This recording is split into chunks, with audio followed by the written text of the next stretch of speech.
Hi, this is Joseph Williams, son of John Williams, and you are watching the Nerfherder Council.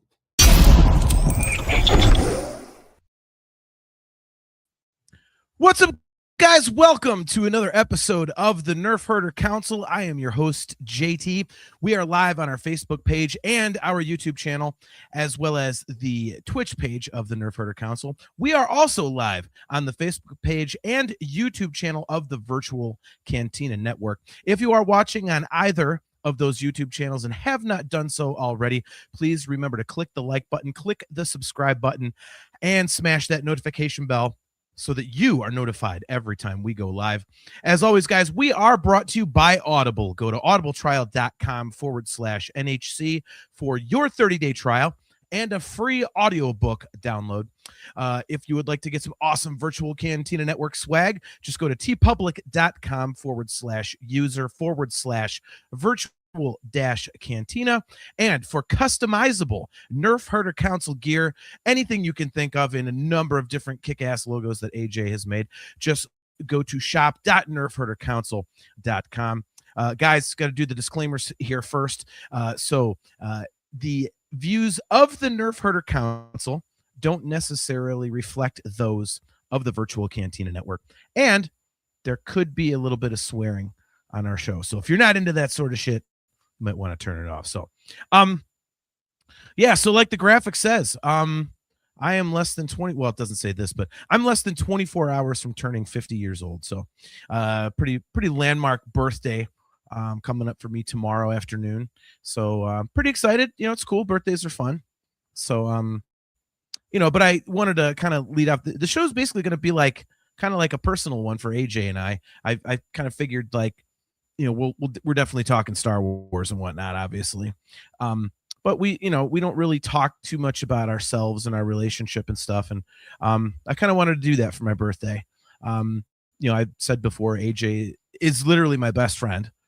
So that's not just something we say for the show. He and I are incredibly, incredibly close. Look at that. Gail McLeish, what's up, man? Hey, John, why are you lying to the whole internet? Not a hope in hell you're over 40. Yeah, 50 years old, dude. February 26th to 76. But yeah, AJ and I, we are best friends. And so I kind of wanted to start the show with like my two earliest memories of life, because they do tie together and basically kind of create the Nerfherder Council. So, my earliest memory in life is sitting at our grandparents' house over in Parma Heights, Ohio. And I was holding AJ. He's just been born. AJ's 3 years younger than I am. And I don't know if someone said it to me or if I just had this thought, but it was, I remember thinking or being told, hey, man, this is your little brother. Like, you got to protect him. And my entire life, ever since that day, I've done that. And sometimes to a fault. I'm extremely overprotective of him, admittedly, and it pisses him off sometimes. But I've got that big brother syndrome. And so that's my first earliest memory. And the second one is the one I've told on the show many times, and that's seeing Star Wars in the theater, episode 4, 1.5 times. And so, it's kind of interesting that the two things I remember first in my life kind of came together to create this goofy podcast of ours. And so yeah, I just kind of wanted to, I got a list of questions for AJ that I kind of want to go through and just have a conversation with him about Star Wars and about, us being brothers and, our lives and stuff like that. And so I will bring him on now that I've rambled enough. So without further ado, my best friend, my younger brother, AJ, what is going on, man? Let's find out. How's my microphone tonight? It's fine. It was blaring at first, but it got normal. So there you go. All right, sweet. There we go. There you go. So, all right. So where's this cool effect that you just made? Oh yeah. There we go. Woo-hoo-hoo-hoo. Woo, look, Yay, we're like playing around with StreamYard layouts. We're like Polaroids or some shit. Right. So, so I just kind of wanted to hang out tonight. We're doing this. We'll be hanging out tomorrow night. We're going out to dinner with, my wife and obviously our older brother and our mom. It's just what I wanted to do, is have a family night, going to dinner.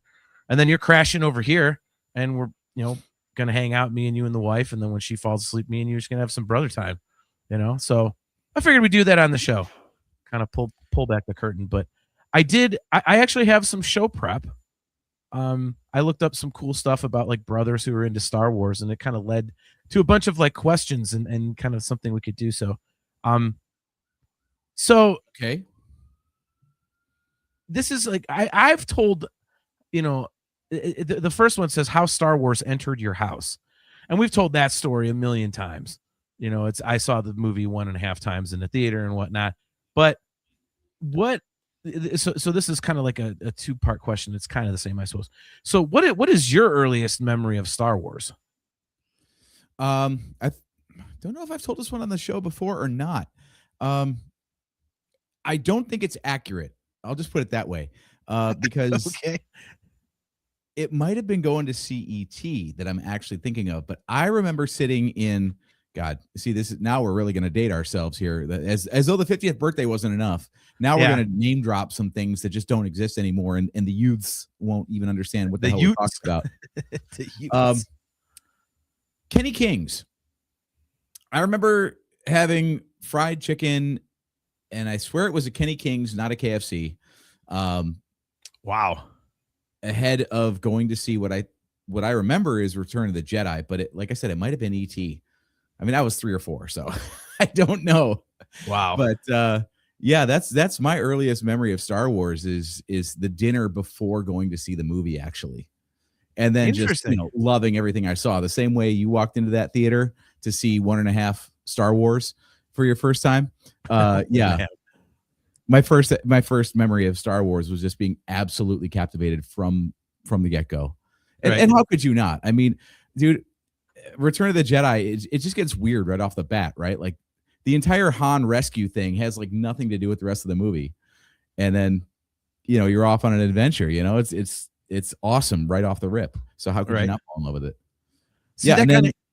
And then after that, I remember like we were into the movies and stuff, but you remember our buddy Dan, who was like the toy collector. Like we had Star Wars toys, but then our buddy Dan was the guy who had the Star Wars toys. Like, oh, you want to go play with Ewok Village and, a Star Destroyer and all that stuff. Like he had all the figures.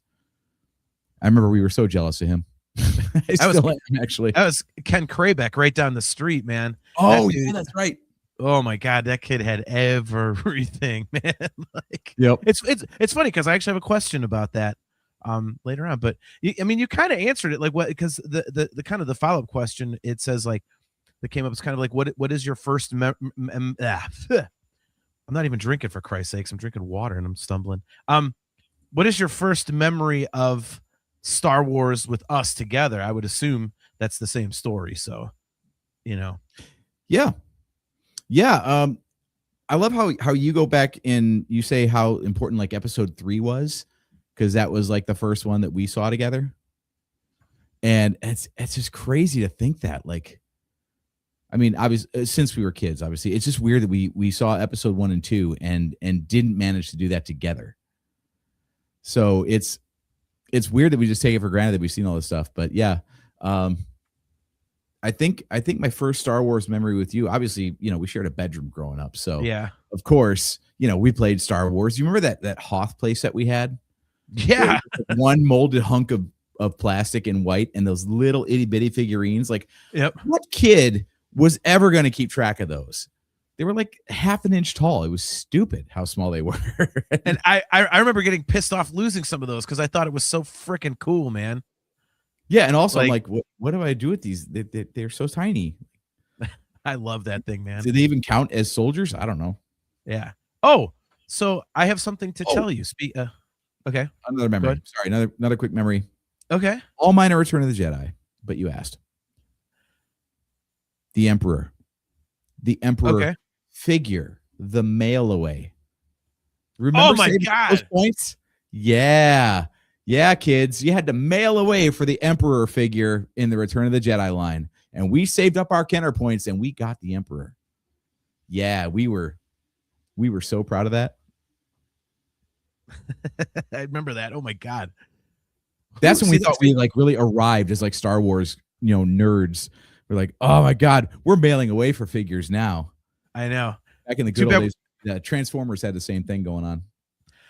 Too bad we didn't mail away for rocket firing Boba Fett, huh? Mail away. Right. Spencer John, what's tuning in? Great to see you, bro. He says, JT is old. Time to take your Metamucil. You better watch it, pal. I'll be in Boston in December. You're going to catch hell, man. It's your turn later this year. I'm just a little ahead of you. You're going to Boston? I'm going to Boston for Spencer's 50th birthday party. He invited, and I accepted. Oh, see, and here I just assumed it was a Dream Theater concert. No, it is no Dream Theater. I will not be seeing them for another couple of years. But Kale wants to throw something in here. Hey, everybody, just check on John over the next couple of years. He might be a danger to himself. Oh, stop it. I've seen him almost 25 times. I think I can wait. I like the buildup. We've been over this sort of thing. So, yeah. So I have some news for you, but it's based kind of off of this. So Kale says, oh, yes, something you may like to know. It's also Marshall's birthday. That is Kale's dog. And yes, he is named after the nice. So, yeah, I've seen many pictures. Super, super cute. Correct me if I'm wrong, Kale. It's Marshall and Gibson, right? If I remember right. But speaking of dogs, this is about a 95%. But I think that my wife and I, Steph, we are going to have a new addition to our family beginning of April. So really, yes, we are adopting a special needs senior. So we think we got approved. We had a phone call tonight. And he's paralyzed in his back legs. So he wears a little doggy diaper and he drags himself around, but he gets around perfectly. Super, super friendly. He's about 21 pounds. They say he's like a Boston Terrier mix, but he looks more like Chihuahua in the face. So, yeah. So we are not 100% yet. However, we are damn close. So we have to sit down and talk and kind of, just make sure. But so you're approved. It's just a matter of whether or not you can be a responsible human. Well, yeah, I'm just, I don't mean aggressively towards you. I mean people that like adopt dogs and don't care for them properly, especially special needs. Well, exactly. And I mean, for those of you who don't know, I actually was on the board of directors of a special needs animal shelter for several years before they unfortunately had to cease operations. The director was diagnosed with MS and lost the ability to use the left side of her body and kind of had to cease operations. And unfortunately, she then passed away a few years later. But yeah, so I'm a big proponent of special needs critters. And apparently my wife was following this guy for a while, and I had no idea. I was like, really? I had no idea you were doing that. So, oh, wrong button. So yeah, but his name is Tux. So I will pull up a picture here. So I'm gonna call him Hux. You know that, right? You can do what you want. So take the thing off real quick. There we go. There he is. There's Mr. Tux. So he is like I say, he is super cute and he's a little guy. And skinny guy, kind of pasty. I'm gonna teach him to bite you. So yeah. So there we go. So that probably is going to happen. And we're waiting until the first week in April because we want him to get acclimated, and I'm watching the Master, so I'm off work most of the week. So I will be hanging out with my new pal and building Lego. So yeah. So he comes from All Star Pets in Elida, Ohio. Very awesome organization. So there we go. That's my news. Now back to Star Wars. Hell yeah, buddy. Hell yeah. So I knew you would appreciate that because we are a dog family. So yeah, man. So all right, let's see here. So Kale says Gibson is the older, Marshall is the younger, Moosh. So yeah, Chaz, we'll have to message about some stuff. Jill Sable, great to see you. Nobody calls Han Solo a bitch. I love it. Kimmy Gangadine, thank you so much. Happy birthday, she says. Eddie Spaghetti, what's up, man? He says, holy shit, happy birthday, John Drake. I love you, buddy. Love you too, man. Love you too. Jill says, happy birthday, John. Thank you. Appreciate it. So yeah. So the next question actually was about toys. It kind of goes through like phases of life and what kind of Star Wars stuff you're into in a way. So I thought that was kind of a good way to direct the conversation. By the way, do you have a 3D printer going on behind you? That I do. I'm a nerd. When the hell did you get a 3D printer? It's actually been sitting in the box for a while. I mean, if you really want the story, the most functional thing I've done with it is I printed some brackets to get closet doors to align properly. Yeah, there you go. Really, really amazing stuff. Jill Zapo's quoting the shit out of fanboys in the comments. I called Chewy. Hey, Butler, give him the pressed ham. I love AJ and I are huge fans of fanboys. We are fanboys of fanboys. So well played. Yeah. So yeah, the next one's it's in chat like, what do we remember about our toys? And I like you said, Dan Rick had a bunch and Ken Kraybeck had a bunch, but I mean, we pretty much had a ton. And I distinctly remember feeling like the Return of the Jedi toys were the coolest. I kind of felt like I loved the Endor playset that had like the net and stuff, like the trap, and then obviously there was those did mom and dad buy for us anyway. I remember we would always lose pieces and be like, we need another one. Yeah, that and it was from the Transformers. Yes, it was at least 3, and then I think they stopped because they got pissed off. They're like, you need to take care of your stuff. I'm like, we're playing with it for God's sakes. What do you want? It's like foam. Yeah.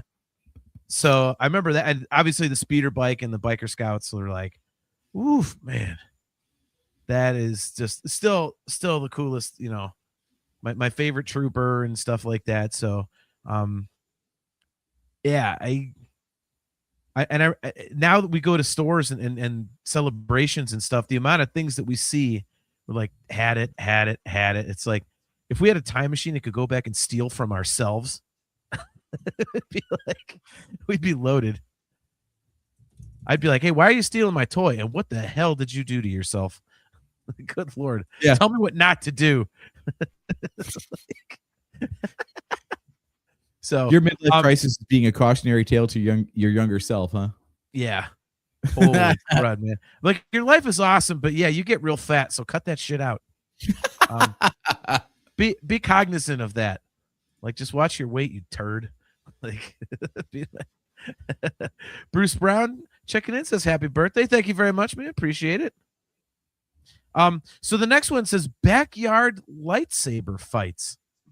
We did not have lightsaber fights. No, the only memory I've got of you in a lightsaber fight is on video at Star Wars Celebration. Oh God. I felt like I was doing so well. It looked so bad. And I felt like I was doing great. I was like, this is going to look great. And then I saw it. I'm like, oh, you slovenly turd, you unathletic piece of filth. Like, what are you doing? We've got enough of the podcast left. I might be able to comb through the old Google Photos archive and pull God, if you have that would be fantastic. Because that was just awful. Oh shit, you want that out there, really? Well, now I don't care. Dude, this is me. When have I ever cared if I'm embarrassing myself in public? I get up on stage in a band. I do 2 podcasts. I'm not exactly doing it because I think I'm the coolest person around. I don't care. Besides, it's funny. Why not? Why not show it? It's god awful. It's just, right. Might as well lean into it, right? Oh my God. Let's look at Eddie. He says Adam probably doesn't remember. Look, well, he knows your full name. Adam probably doesn't remember me, not like I remember him, but I absolutely love catching you guys. I'm not even huge on Star Wars, and I apologize, but I'm such an incredibly huge John Drake fan. It's insane. It's not just him, it's the whole family. Love all of you. We can't talk about the Browns here, can we? I'm trying to be happy on my birthday here, Eddie. Come on. So Eddie is a very, very long time, very close friend of mine from downstate in Dayton, and we are like just huge bros. So yeah, so very, very cool. Yeah. So Chastity Crowley says the question doesn't specify it had to be quote unquote real lightsabers. Wrapping paper tubes count. We didn't even do that. Yeah, it's weird. As much as we were Star Wars nerds, we never like thought we were Jedi until we did. Yeah. We got that great photo from Celebration. Yes. And dude, you know why we didn't? I know why, me personally, because I was always pissed that the lightsabers weren't cool. Like the toy lightsabers were garbage back then. And so I was like, this is shitty. I don't want to do it. So I was doing the action figure thing. And then, like you said, we had that Empire Strikes Back game. We had a ton of like Star Wars stuff to play with that weren't lightsabers. Like, look at this Chastity. What the hell kind of lame ass childhood did you have that you didn't beat each other with with wrapping paper tubes? Well, I didn't say we didn't hit each other with stuff. It's just like it just wasn't lightsaber. That's all. I hit him with shoes. Yeah. Tried to hit me with a meat skewer, which resulted in the only time I ever really beat his ass growing up. Usually it was just like, I did hit you with a meat skewer. Oh no, I ducked and it stuck in the wall. And I was like, now you're in trouble. And you were like, ah, shit. And I beat the hell out of you. And Mom came home from work. And you're like, JT beat me up. And she came after me. I was like, no, go look in the back hall. He threw a meat skewer at me. It's stuck in the wall. So she went over and she swatted your ass. So you got a double beating. Yeah. That's not anything. I don't even remember that, dude. Honestly, I remember it very vividly because it was the only time I beat you up. I was always the bigger, stronger brother growing up. You grew into yourself. I grew into a tub of shit. Like what I remember is taking that kebab skewer and metal shit. By the way, we're not talking this like stupid bamboo crap. I remember smacking you sideways with it. Well, you tried, but you did not connect. Contact. You were chasing me around with it. You were chasing me with it because you had gotten pissed at something, so I was laughing at you, which made you more mad. So you were swinging at me, chasing me, and I just kept laughing more. And all of a sudden, you got all stoic. I'm like, okay. And you walked away. I'm like, what's he doing? And I hear the kitchen drawer open, and all of a sudden, you come out with this damn meat skewer. And I was like, you better not do something with that, dude, or I'm actually going to kick your ass. And sure, you better not. You better not. You better not. Yeah. And that was the only time I ever did something, man. Look at this. Joseph Red, love you, bro. He says, happy almost birthday, John. You're the real ice cream man. That's like the only video on my personal YouTube channel. What? Oh, the ice cream man? You singing Ice Cream Man on stage, yeah. I so wish it wasn't like tilted to the side. Because that was fun. I gotta download that and edit it to the proper orientation, yeah. Yeah, it's like I try and watch it on the side like this to see like what people's reactions are. And it's like, of course, this guy tries to watch himself on video. No, it's good, dude. Okay, I'm fine. I will tell that story. It's my birthday. By the way, Nick Hall, great to see you, bro. He says happy early birthday, John. Thank you, dude. So the ice cream man story was I'll try and make this quick.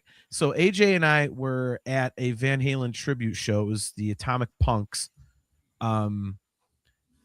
And there were like 2,000 people there or something. I was, of course, right up front because I'm a huge Van Halen guy. And they were doing Ice Cream Man like second to last. And when it gets to the last one, it's like, all my flavors are guaranteed. And they would stop and he would like have somebody from the crowd come and sing it.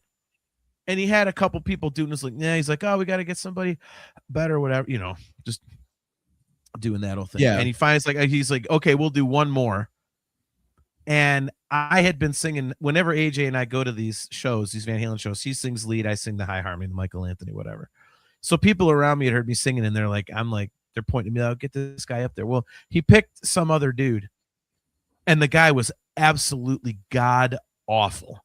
It was like running over like a cat. It was just horrific. And the guy was basically like, well, we can't end with that. And so it was like, pick this guy, pointing to me. And I'm like, oh, I'll do it. I'm like, and so he had me come up and AJ was filming it.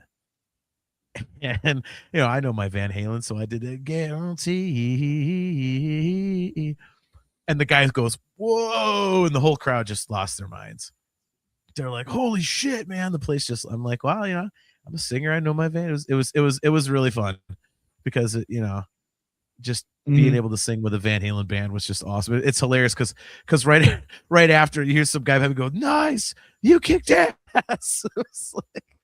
So it was a total friggin' blast. And in the video, it's kind of cool because like you can see me like trying to give the guy a high five and say thank you. And he holds on to me and you can't hear what he's saying, but the guy wouldn't let me go. And what he was saying was, he goes, you got to finish it out, man.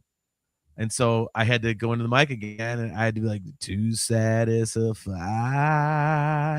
do that part. And then they did jump and everything. And then you see me like thank the guy. And I, gave him the bro hug and everything. I was like, thanks, dude. That was really, really cool. Appreciate you letting me get on the mic. And then I turn around and go, yeah. And I'm jumping up and down like a fool. You were, I was a little you were such a nerd. Yes, I was a little excited. So, all right. So moving on. Joseph Friend, you do realize who this is, right? This is the lead singer of Gatlin. You're lucky he gave the microphone back. No, I knew better than that. All right, so back to the Star Wars question. So when we were kids, mine is obvious, but I'm trying to rack my brain as to which one yours would be. It says, which character each of you claimed? Obviously, I'm a Han Solo guy. That goes without saying, but who was your character when we were kids? I don't remember you outside of like the Hux joke, which is recent. I don't remember you sitting there being like, oh, I've got this lockdown diehard, favorite Star Wars character. Oh, it's very specific. It's Return of the Jedi Luke Skywalker. Really? Okay. Yeah, me and you were the same way, man. Growing up watching wrestling, we were never the Hulk Hogan fans. We were the Ultimate Warrior fans, Yeah. We never got on board with like the main hero. So even like Luke Skywalker in the first two movies didn't really do it for me. I was more Han Solo. But then like when he got dark in Return of the Jedi, I was like, okay, now he's cool. Now he's not just like this pure farm boy guy. I didn't think that as a kid, of course. But the more I watched him, like, okay, Luke is way more interesting in the third movie than he ever was in the first two, to me. Like the first one, he's whiny. The second one, he's, well, still kind of whiny, actually. Like telling Yoda what he can do with all this Force nonsense. And then, Nice. And then finally you go to like the third one, you're like, oh, wait a minute. He's getting a little evil there. He's choking Gamorreans and stuff. Yeah. Like, oh, see, now I'm compelled. See, I have to admit, if I was going to pick a Luke Skywalker, honestly, it's hard not to pick The Last Jedi Luke Skywalker. I just love that portrayal. I don't care what anybody says. But I think I would pick the Return of the Jedi one. But I think for me, it's dumber. It's basically because I like the all-black outfit and the green lightsaber. I think those are really cool. Yeah. So, like, that's kind of like, I am so glad that they decided after looking at the footage of him with a blue lightsaber, they're like, it doesn't stand out against the sky. We need a different color. Because now, like, it's weird. I never like put two and two together with the poster still has the blue saber on it. And that would look weird. I've seen images where people correct it to green and that looks weird because it's not the poster. But at the same time in the movie, I'm like, if that thing was blue, it wouldn't hit the same. Like the fact that it was green was like, oh, you can have a green one? Now it's like, whatever color you want. But, back then it was blue and it was red and that was it. Green, you're like, oh my God. I remember that in the what trailer. else is being like, possible? there's a green lightsaber? Yeah, exactly. Right. Little did we know. Okay, so it gets a little weird here because I don't know what they're actually talking about, but it says teen and young adult years, life getting real. So I guess it's basically like Star Wars for us while we were like in our Where did you find this, man? It's just a conglomeration of a bunch of stuff that I looked up. It's kind of like, because I kind of thought about it. It's like, 50 is like a milestone birthday. Okay, cool. But when I started thinking about it, like Star Wars has literally been in my life for almost the entire time I've been alive. You're talking about like almost a half a century of being a Star Wars fan. So it's like, true. That is like, who does that? There's so many people. And granted, Star Wars is kind of the outlier. Let's be honest. I'm not uncommon, at least, at least in the fandom. But in general, with pop culture stuff, you have people that age in and out of things all the time. There's not a lot of properties where it's like, yeah, I was a How I Met Your Mother fan for 60 years type of thing. You know what I mean? So it's kind of interesting to think about it that way. But yeah, it's this life getting real. And I remember when we were teenagers, man, because I was 7 in 1983. So if you fast forward 10 years to like 93, you get like that 10-year period. Really, we didn't really have much there because there wasn't action figures coming out, and we were kind of phasing out of playing with those. And the only time we ever really got to see the movies was, the only time we got to see the movies was when they were on television. Yeah, I was just gonna say, like, my first experience with Star Wars was the last experience with Star Wars for about, what did it end up being, 14 years. Yeah, so the special editions was Jedi, and then special editions. Yeah, so yeah, like we grew up basically in the dark times. Like I don't remember seeing the Ewok movies. We weren't hyped for those. Whenever they aired, we never saw them on TV. I did. You did? Tell us about that. They suck major ass. I was so disappointed because at that point,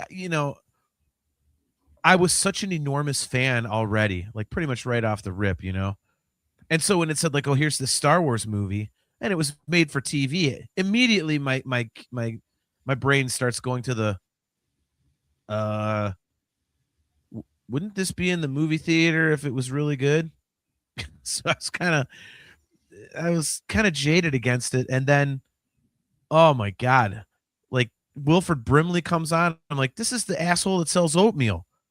Like, what is this guy? And also there's a Cocoon movie, the two Cocoon movies, which they're great movies, don't get me wrong, but our parents loved them. So I'd seen Cocoon. I'm like, what the hell is a guy from Cocoon doing in Star Wars?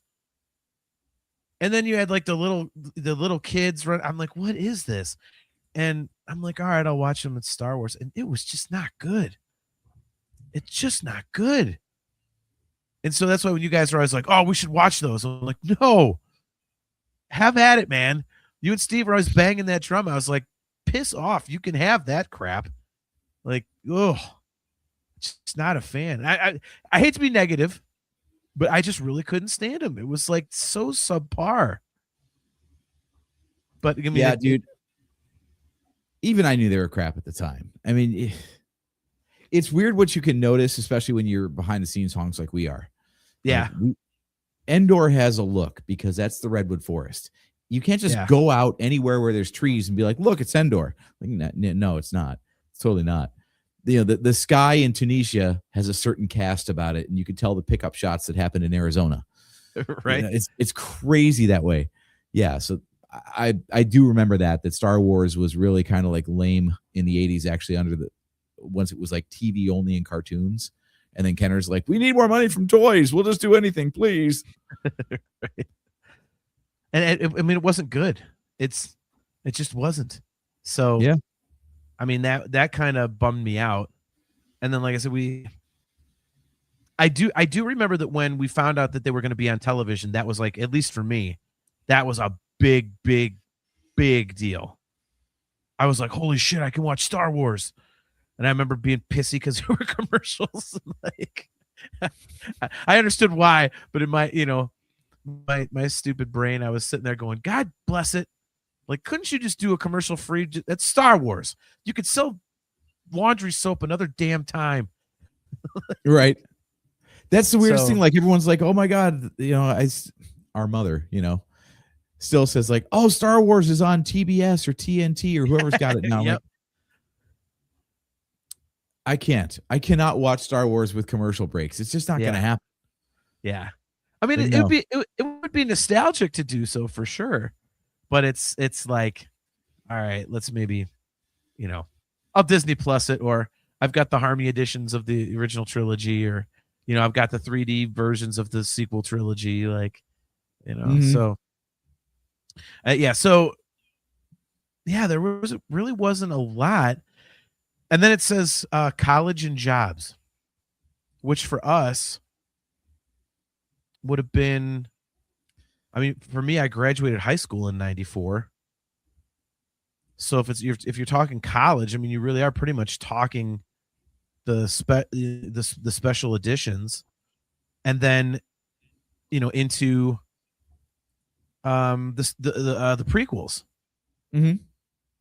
And of course, that was where everything just completely just reignited for me. Well, that's and yeah. Let's talk the prequels there, because that I actually was in college for that. I remember. Yeah. I told the story on the show about how like we carried a couch out to the sidewalk in front of the movie theater so we could camp out to get the best seats possible 3 days ahead of time. Was that for Phantom Menace, or was that for? Mm-hmm. Okay. Yep. Yeah, because I was in Columbus. I was at Ohio State at the time. Yeah. Oh, that's right. Mm-hmm. Yeah, dude. You know what is really crazy is that I like so little a monkey riding happened. a unicycle. What was the George Carlin? A big fat Chinese guy with red hair. It's things you never see. Guy taking a shit while running at full speed. No, like there had been so little Star Wars stuff that when the Phantom Menace came out, like I was excited. Mm-hmm. But I remember being like, why am I not as excited as I thought I would be? And then I saw it and I was like, okay, this is cool. I mean, it's not up to the level of the original trilogy, but as I've said many times, I never expected it to be.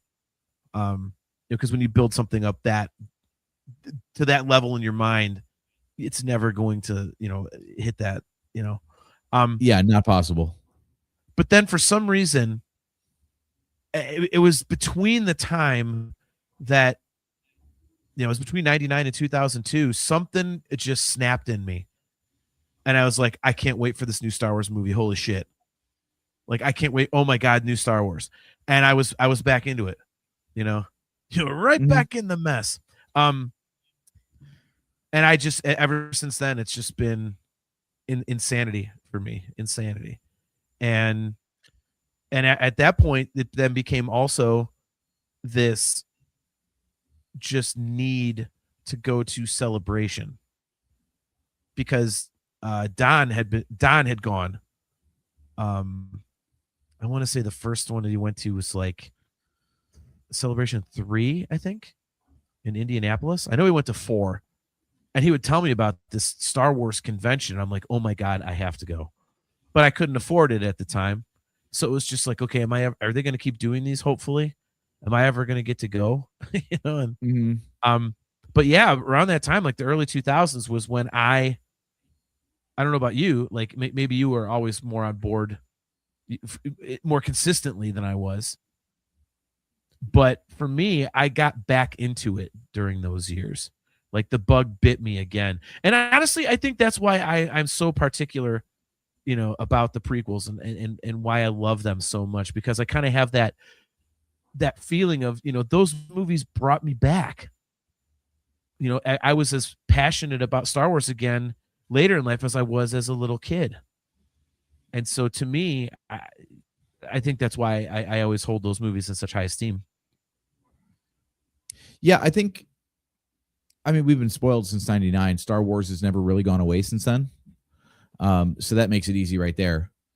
I mean, the longest gap we had was Return of the Jedi to the special editions.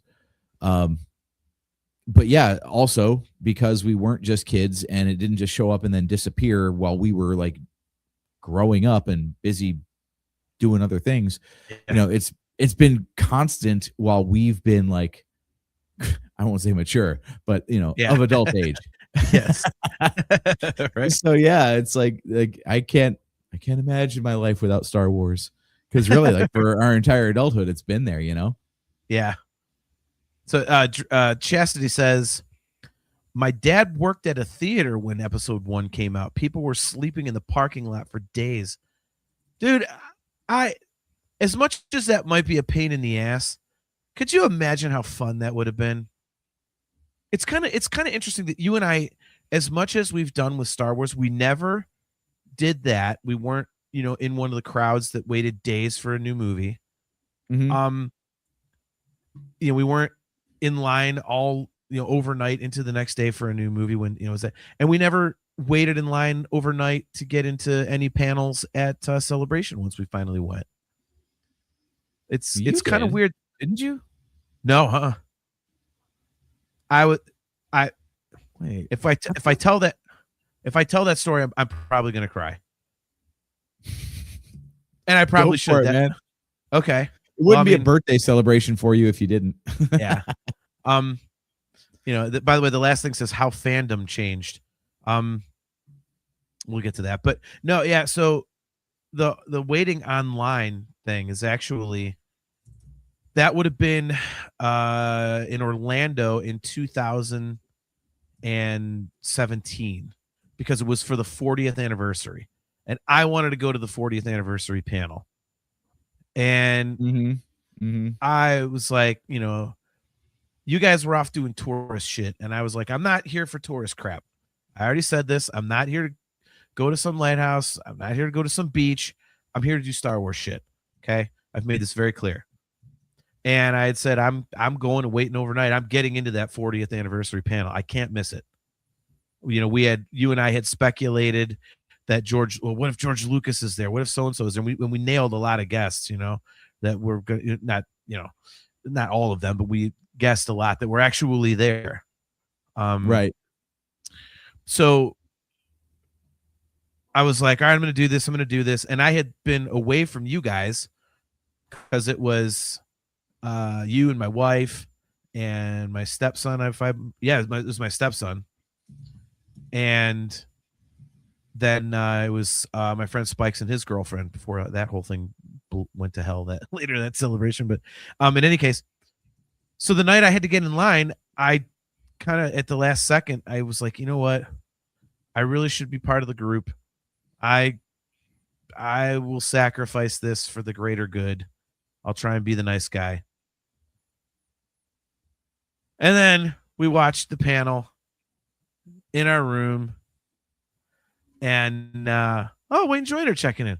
Hey, Wayne, man, what's going on, dude? Thank you. He says, happy birthday, brother. Good to see you, bro.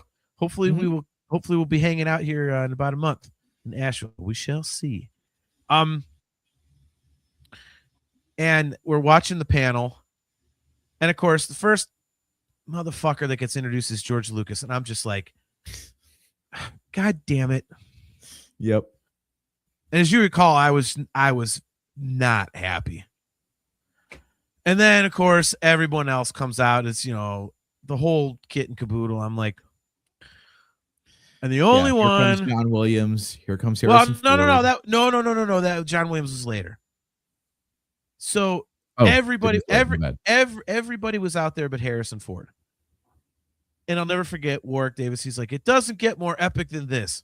Or does it? I'm like, please don't. Please don't. He goes, everyone welcome Harrison Ford. And I just scream like, fuck. I'm getting emotional about it because I'm still so disappointed about it. I love you guys, but I really, really screwed myself. Like, honest, I'm not even joking about this. I'm not even joking about this, and it might be selfish, but it's okay. I don't care. I have to be honest. When I think about things that I regret in my life, I'm being dead honest here. The only thing I ever really come back to is not being selfish and going and getting in line for that panel and being in the room when that whole thing went down, being there live. I'm not even kidding. Because dude, I've done all the things I want, or at least I've tried. The things I haven't are extremely difficult to do, like get into the Masters, get tickets to Sammy Hagar's birthday bash, go to Cabo. Those are the two things I still want to do in my bucket list items, especially the Masters. But they're next to, especially the Masters, next to impossible to get into. But getting into that panel, I could have done it. And I'm like, I should, and like you said, after Harrison Ford, then all this shit goes down. And then of course, here's John Williams playing actual fucking Star Wars music. Right. And I'm just like, dude, you know what? Like, I was so goddamn angry. Sorry to curse a lot, but really, that is the one thing. What's your main regret in your life? Not being in the 40th anniversary Star Wars panel. So I'm telling you right now, I will find a way to get into the 50th anniversary panel next year at Celebration. It must happen. I have to make up for it. I got to be in there, man. I have to be in there. Oh, yes, absolutely. We both do, but I have an idea about that. Oh, Chris Phillum, man. What's up, man? He says, my man, happy birthday, John. Love you, bro. Love you too, dude. Haven't talked to you in a bit, man. Oh, we got to get that trip to Pennsylvania scheduled to go to that the pinball museum. Keep forgetting to do that. But yeah, so that's like my one kind of regret, dude, is that. Do you have any Star Wars regrets? Or is it just not having enough Lego? Even that, I think I'm doing pretty good. Yeah. I mean, I have to keep rearranging around here because I don't have enough room for all of it. So I guess I'm doing all right. Right. Star Wars regrets. I mean, aside from like you were talking about, like selling all of our toys or just like losing interest in them and be like, yeah, they can go to someone else. We don't care. Like, I wish I had some of that stuff. We don't have any of our childhood toys anymore, except for like I got a box of Lego in the basement. Yeah. But other than that, like we didn't save anything. And yeah, it'd be cool to just not for collectability and like, oh, it's worth so much money, but just like it'd be cool to have that stuff at this point. You know, we've got our Lionel trains. That's about it. Star Wars regrets. Let's see. No, nothing really. Like, it's not my fault. Like, I only got to wear my ARC Trooper costume once because TSA is a bunch of fucking twats. So, dude, and that looks you look so literally good in years too. into that thing. Yeah, and it wasn't even done yet. It wasn't like finished. It wasn't sized properly or anything. I was basically a statue in it, and it was so busted by the time it got back from the one con we went to that I'm like, I'm not even touching it. I can't bring myself to do it. It's like starting from scratch. In fact, I might as well start from scratch at this point if I was going to do it again. Right. That was cool though, because you know I had gotten you the helmet to kind of get you started, you know, years before, and you made it happen. Well, you know, I didn't. It's mixed emotions because yes, thank you, but also fuck you. You know how hard that was and expensive. Well, but here's the thing. I thought this was my thinking. Even if you didn't do the full armor, even if you didn't do anything to the helmet, you had a Star Wars helmet that you could do anything with, and just having that's cool. I mean, dude, you know how many compliments I get at work when people are walking, you know, on our floor and they look back and they go, dude, who's got the Darth Vader and the Stormtrooper and the Biker Scout? Like, whose are those? I'm like, yeah, that'd be me. It's like it's just cool to have. And dude, you did an awesome job. And it was so much fun, you know, the several hours that you trooped that one day, because you picked that really rare character. So and of course it's the perfect place to do it. Because if you're just out at like some 501st event, you know, at some bowling alley, people are gonna be like, oh, it's like it's a stormtrooper of some kind. But the super nerds are like, holy shit, that's ARC Trooper Hammer. Was it Hammer that you did, or? Yeah. It's like, that's ARC Trooper. And you never see those. Remember, we even did, like, you and I are like basically doing a scavenger hunt to find action figures or Lego minifigs or something of Hammer, and you can't find anything.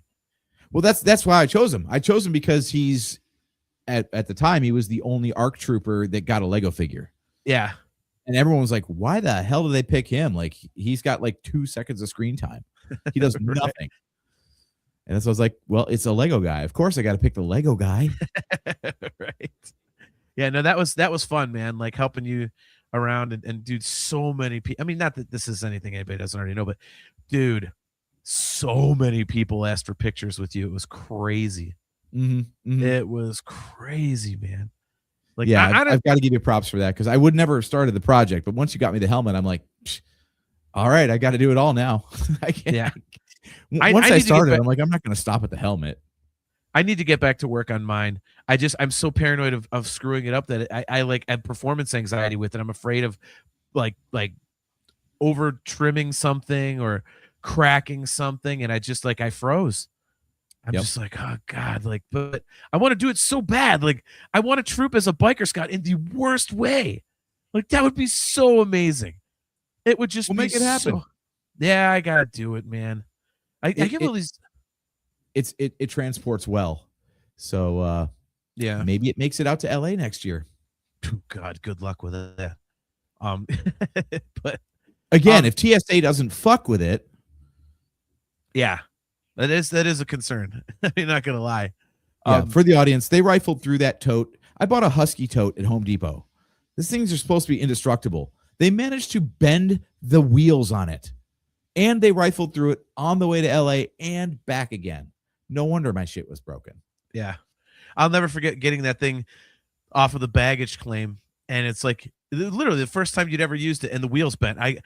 We were like, "What the hell is that?" Right? Like, how does that even happen? Yeah. I mean, it was, oh God, that was so bad. So bad. All right. So now it's got like basically adult stuff. So basically it says like the Empire Strike Back themes, growing up, lost, reality, blah, blah, blah, whatever. The first one says what Star Wars means now.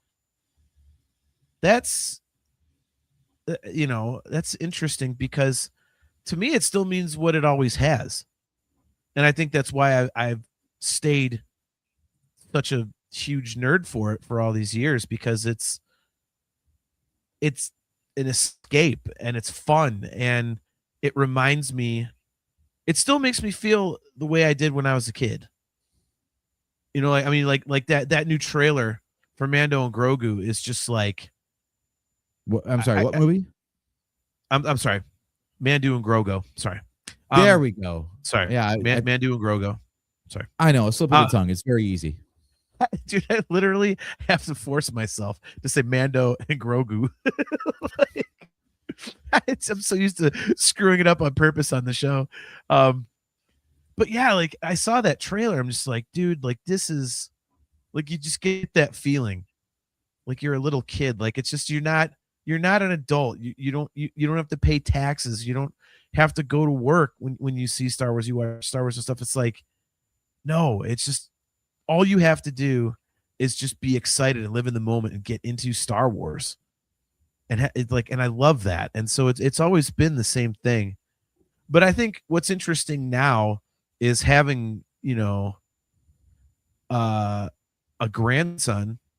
It's like, okay, well, is he going to get into Star Wars? Like, am I going to actually be able to pass this on? So it's an interesting thing to wonder about. Like, is this going to happen? Because my stepdaughter couldn't care less about Star Wars. Her boyfriend really doesn't care about it. So if he gets into it, it's going to be through me, kind of by proxy in a way. I'll be watching. Be more awesome than his parents. That's all. Yeah, I know, right? I mean, I don't know what's wrong with them, but whatever. Yeah, can't all be that cool, right? I think, yeah, at least to me, Star Wars is still what it's always been.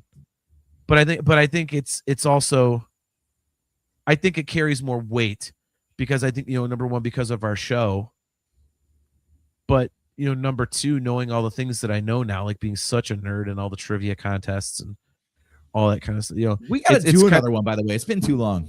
I know. I haven't seen any. I keep an ey out for them. But either one. Yes. Well, we got tomorrow night. Fair. I'll go get the Kamchatka. Oh God. But you're just supposed to be happy memories, dude. Or any memories for that matter. Right. Look at this Chastity about TSA. She says, TSA is ridiculous. There is no standard of what's allowed. In high school, leaving SLC, my Salt Lake City, my friend had a knife from culinary school that they let him get through. LAX freaked and almost tackled him. Kale McLeish says, even I've said Mandu and Grogo every time with my folks. They think I'm making mistakes. Like, no, I just watch a couple of dummies. Right. Chastity says, you must expose him to all the finer things. Star Wars, Van Halen, Dream Theater. I said, oh, it'll happen for sure. It'll happen. Oh, Sam Gangany is on. She says, hi, John. Hi, Sam. Good to see you. So yeah, like what does Star Wars mean to you now these days? Dude, like I said, it hasn't gone away since 1999. So I mean, we've got 10 years of this show together, which is crazy right there. I know. And believe it or not, guys, we actually have a spreadsheet going of like future topic ideas. So it's not just like Sunday before a show, we're like, what are we going to do? You got any ideas? Now it's like, oh, go to the sheet. We've got tons of ideas. It's fine. We're good. And that's the thing. Like the show is so baked into like, it's been the last decade of our lives doing this together. Like it's literally at times it's been the glue that holds us together. Like even when we're not getting along, it's like, we're still going to do the show. Yeah. So yep. You're stuck with me for no other reason. So yeah, I mean, what Star Wars means to me as an adult is it's generational. We talked about that with Celebration. It is so cool. I still can get choked up going on and watching YouTube videos of like kids walking into the show hall and they got the gray costumes on or Kylo masks, or maybe they just love clone troopers, you know? Yeah. And whatever it is, I'm like, yeah, I'm not going to sit there and be like, back in my day, it was stormtroopers. Those were scary. Like, nah, man, it's all Star Wars. You got yours, I got mine, and we can all geek out together. I love it. I love it. So yeah. And isn't that the coolest thing that I think, you know, like I said, it's been, next year will be 50 years of Star Wars. The spirit of it is still there. Like it hasn't been ruined. That's the thing about this new movie. You know, I mean, Mando and Grogu is like, people want to dunk on it for like not having good promotion so far. I'm like, we got trailers. We've got hype. Movie? We've got something. Mando and Grogu. Sorry. Mando and Grogu. Yeah. Damn it. I broke my own joke. Yeah. But yeah, Mando and Grogu. It's a new movie. I don't care if it's trash. I'm going to sit here for the next 3 months. 3? Is that right? Yeah. Is it really only 3 months? Wow. Yeah. It's only 3 months. Yep. Dude, it's only 3 months. And just get hyped.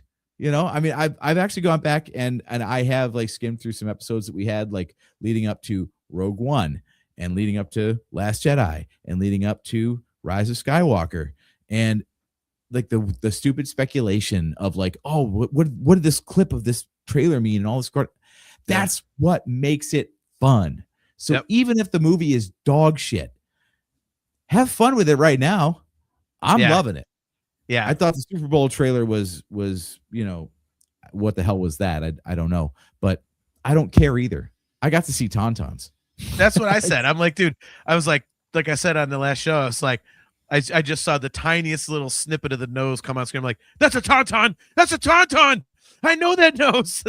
You know, I think, you know what the other cool thing is, dude, is that, and this is, you know, hopefully this doesn't sound like greedy or anything, but I for me, because I do still have that passion for Star Wars and I'm still so into it, it's nice that I can afford to do things and buy the toys, because I remember as a kid, that was the one frustration, wasn't it? Like you would see like the full-size AT-AT, you couldn't get it.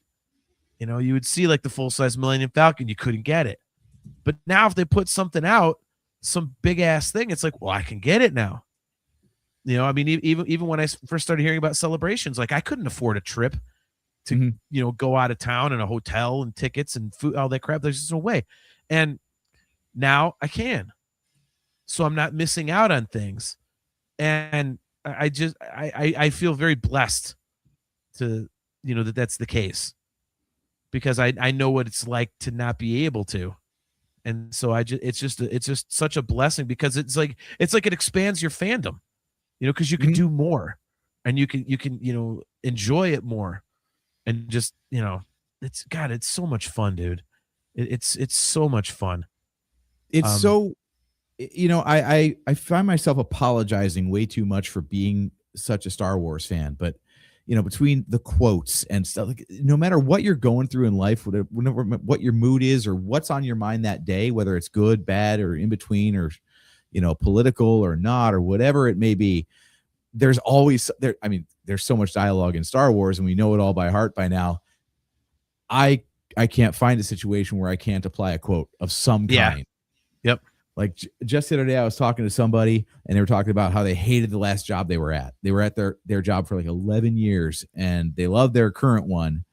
They've been there like 4 years now and they wish they'd gotten out sooner. I'm like, all is as the force wills it. Right. And it just works. It just works. Like you give me a situation, I will quote you some Star Wars, my friend. Yep. Yeah. And it's so true, man.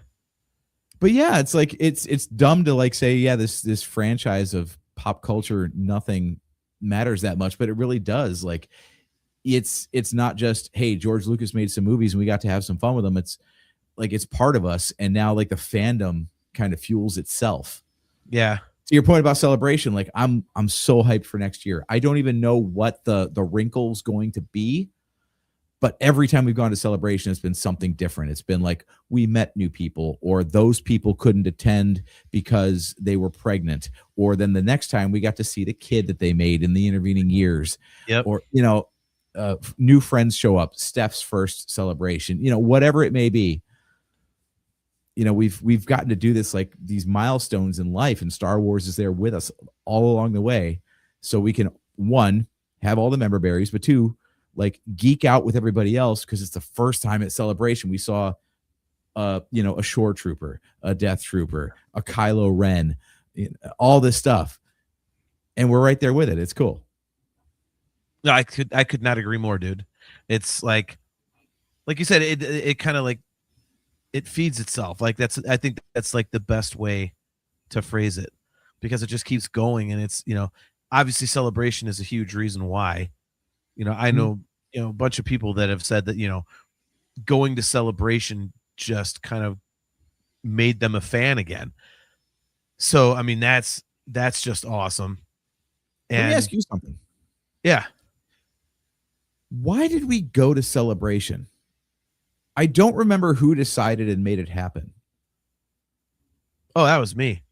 Because it was in Orlando, which is what, 2 hours from where you were living at? Like, because you were in Tampa, was it 2 hours? Mm-hmm. Yeah. Was it a little further? Well, in any case, because you drove Tampa to Orlando. Yeah, I picked you guys up at the airport. Oh, that's right, because we were sitting in your car with Mark and Andrea and Chris when we were passing around when we cashed that entire that handle of Bacardi rum at that mixer. Yeah. So no, because like I said, I had heard about it from Don for years. I'm like, I have to go. And finally, when I found out that they were announced, they had announced the one in 2010, which was our first one, I was like, I'm going. Like I have. That's right. Because I was like, yeah, it's like right nearby. I can just drive over. Yeah, and that was part of the thing too. Was like it was an excuse for me and you to hang because you were down in Florida, so we didn't get to hang nearly as much as we had always done previously. So it was like an excuse for us to hang, but it was also us getting into the Star Wars world again, and so it was and that was just like, oh my God, that was just like stupidly fun. I will never forget walking into that room for the first time, the main show floor. Like I cried. I'm not even gonna lie, because you're just like, I mean, it's like your little kid head just explodes everywhere. It's like if you're thinking Star Wars as like a little kid and your head explodes and goes all over the walls, that's what it looks like in there. It's like nothing but like toys and t-shirts and movies and just big displays of this, that, and you're like, oh my God. I mean, it was just, I will never forget that feeling as long as I live. And I'll never forget you blowing your entire spending budget in like 45 minutes. Oh, I couldn't. I was like, you couldn't help yourself. Yeah. And the one thing that I didn't get, I still haven't been able to find.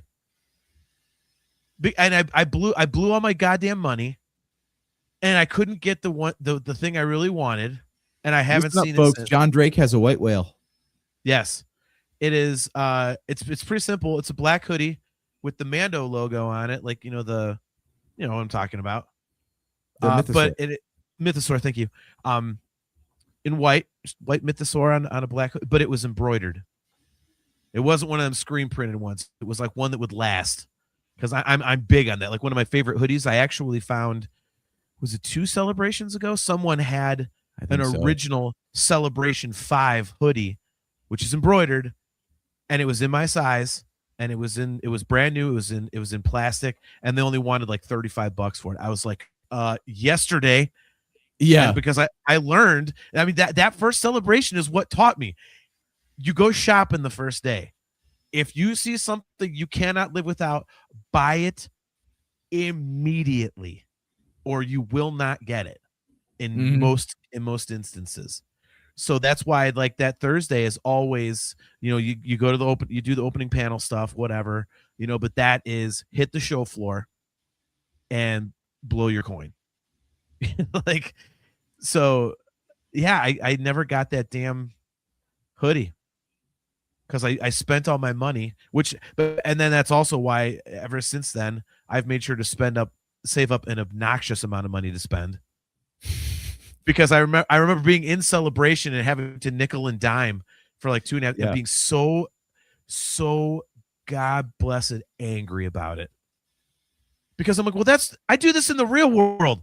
I don't want to do this in Star Wars world. Right. Yeah. So, dude, I managed to rack up a $3,000 credit card bill in a weekend at Galaxy's Edge because I was not going to say no to anything. Yeah. What hotel are we staying at? What dinner are we buying? What souvenirs do I want? Do I want to go to Oga's? Do I want to build a droid? Do I want to go to Savvy's lightsaber workshop? Yes. Yep. Yeah, that's why this year, like, with the band, like normally, I save it. I kind of like, I pay stuff off with the extra income that I get. And I also try and limit the amount of shows. I don't want to play like 50 times a year. Just completely wears me out with all the travel and whatnot. This year, I'm taking whatever.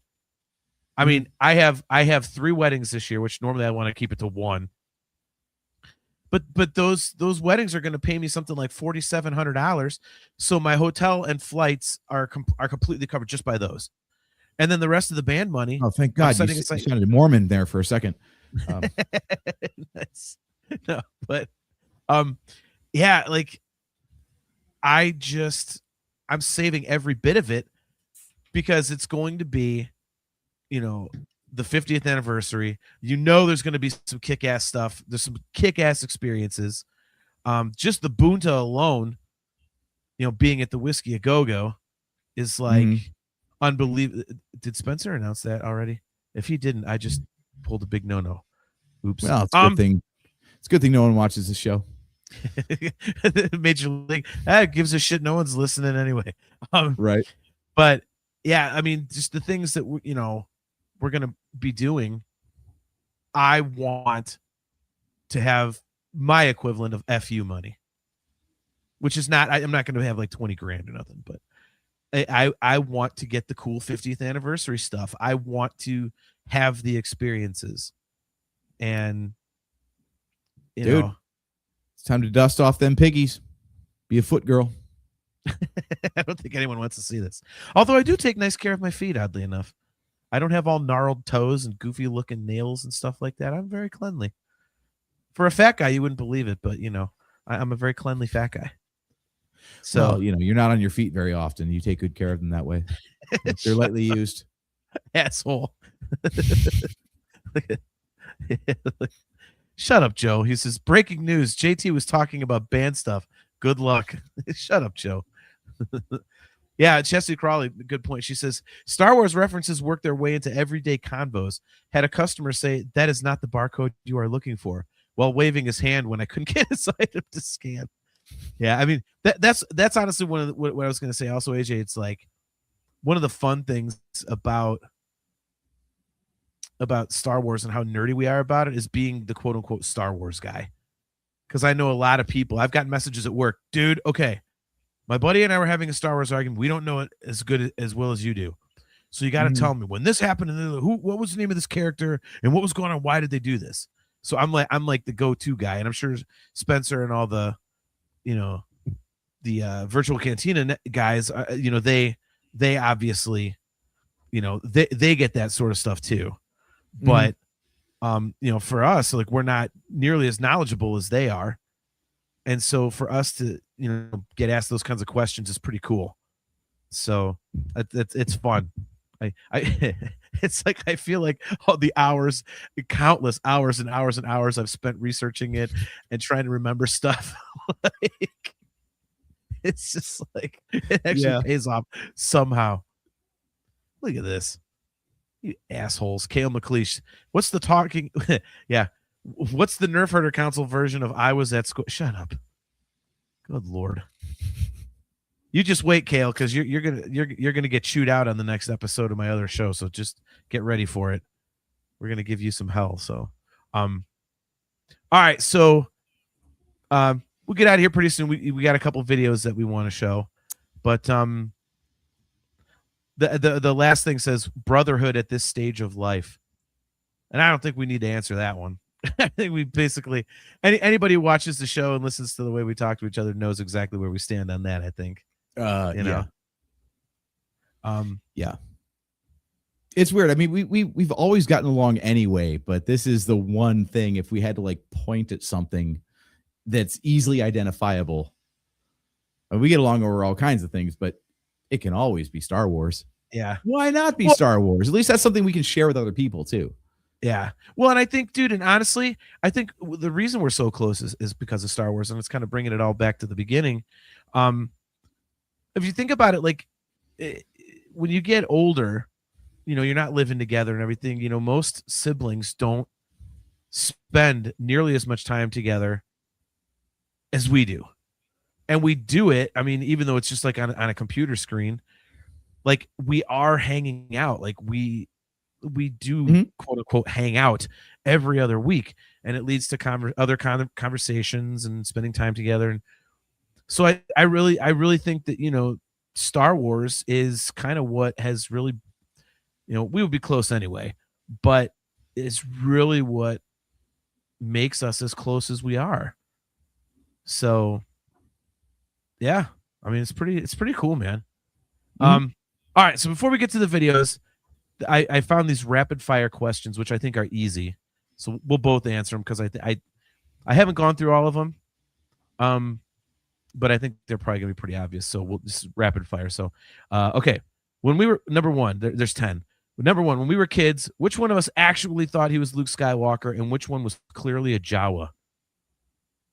Oh, I was short and unpopular, so clearly I'm the Jawa.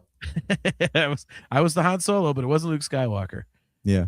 All right. So number two, be honest. If our childhood was The Empire Strikes Back, which one of us was the emotional breakdown on Hoth? Oh God, so easy.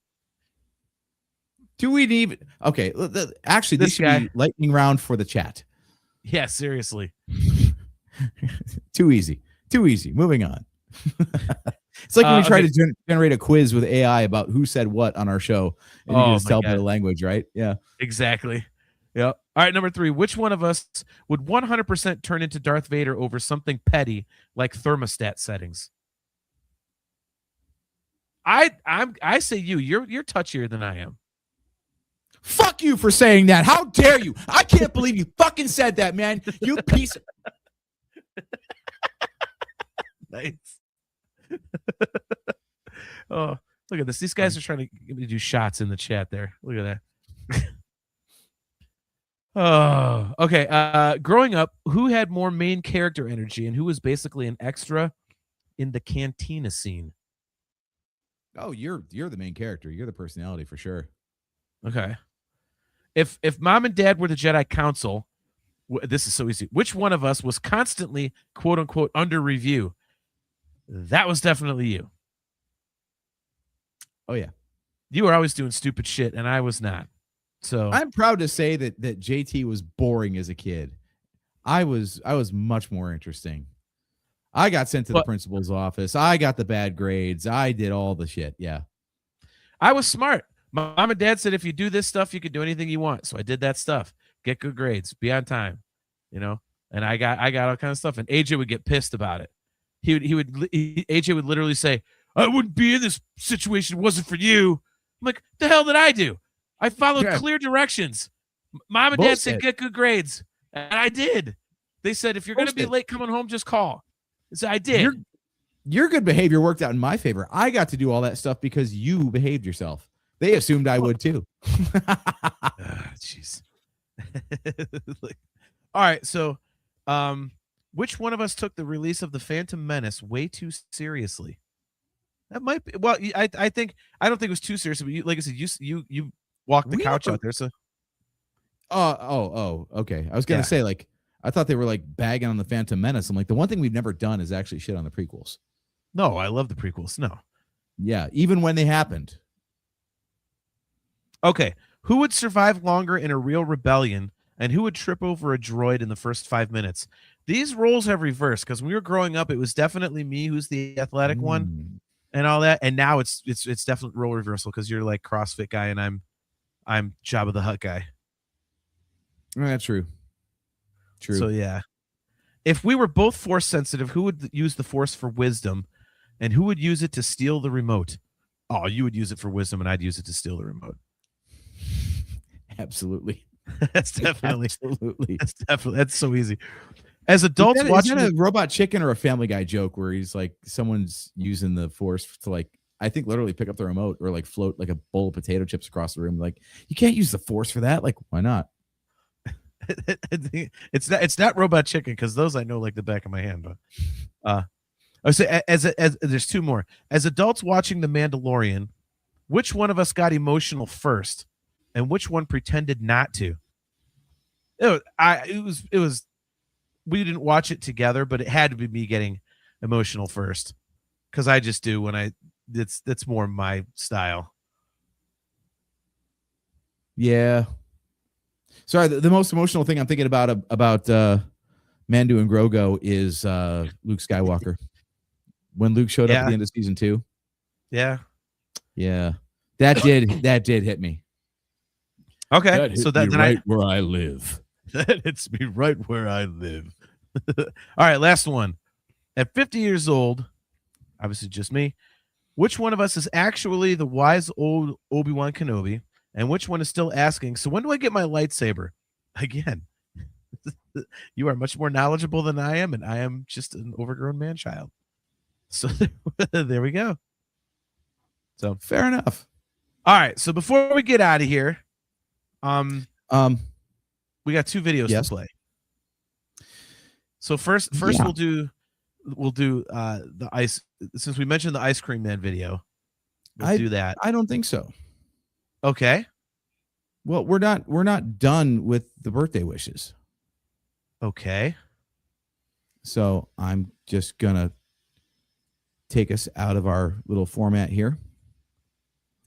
And I have a pre-recorded message for you. Okay. Just want to make sure we're all good to go here. As I just did a very terrible impression of Darth Vader. So I figure, maybe we should hear from somebody who actually knows a thing or two about Star Wars voices. So if you would allow me. What the fuck? What's up, John? Sam Whitwer here. AJ tells me you're turning 50. What? You're still alive? That's crazy. Congratulations, though. That's really impressive. Happy, very happy birthday. Also, I understand you love the Cleveland Browns.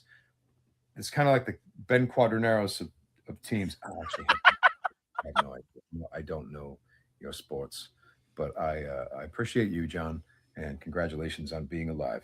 May the force be with you. That's fucking great. Do that. Oh my God, that's amazing. So there you go. Happy birthday from the Nerfherder Council to my favorite motherfucker. That's bad as hell, dude. Oh my God. That is so cool. Look at Kale. AJ has absolutely won birthdays forever. Yeah, I would say so.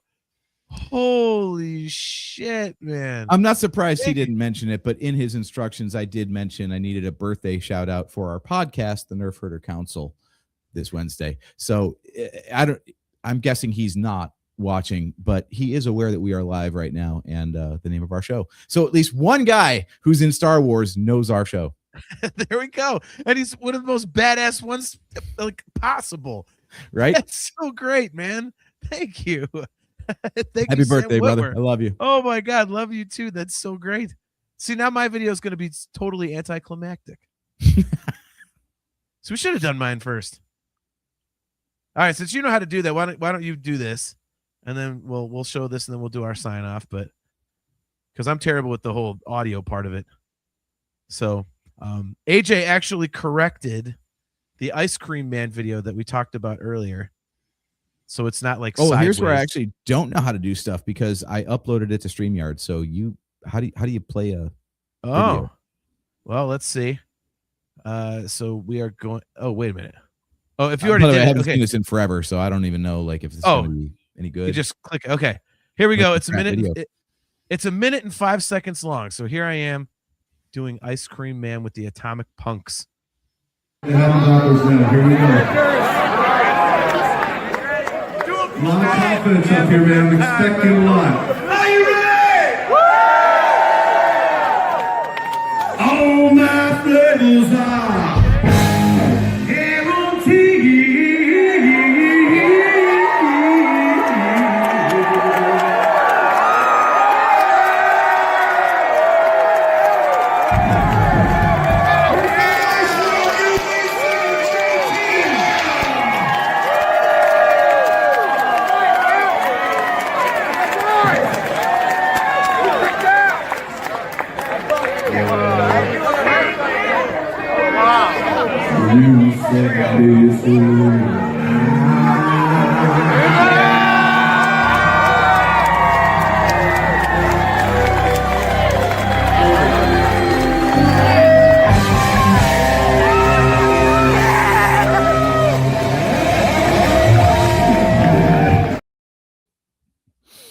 Excellent work there, brother.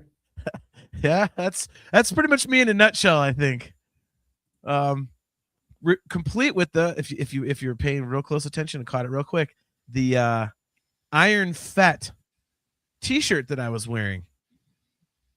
So it was Iron Maiden's The Trooper, but it was Boba Fett. So it was a Star Wars Iron Maiden crossover. Look at Cal McLeish. JT sounded better than the actual singer there. The funny thing was like my wife and AJ's girlfriend at the time, they were way in the back, and because they didn't want to go up in the crush of people and everything. And there's video of my wife was taking, and she goes, "Oh shit, that's my." She heard me singing, and she goes, like she couldn't see who it was. She was, "Oh shit, that's my husband." Oh, I'm in so much trouble. But she could tell it was my voice like immediately, like within a second of me starting, which I thought was really cool. So Kale, he says, dude, that transition to jump was very yes. Yeah, that's what I thought. I was like, I didn't know what he was doing, so I figured I'd hold out the note, and come to find out they were going into jump. So that kind of worked out nice. Nick Hall says, blew his mind. Jimmy Lever, what's up, bro? He says, happy birthday, fool. I tried getting your hero Rhinestone Dave, that's David Lee Roth, to do a cameo, but I don't have $5,000. I couldn't understand his message to me.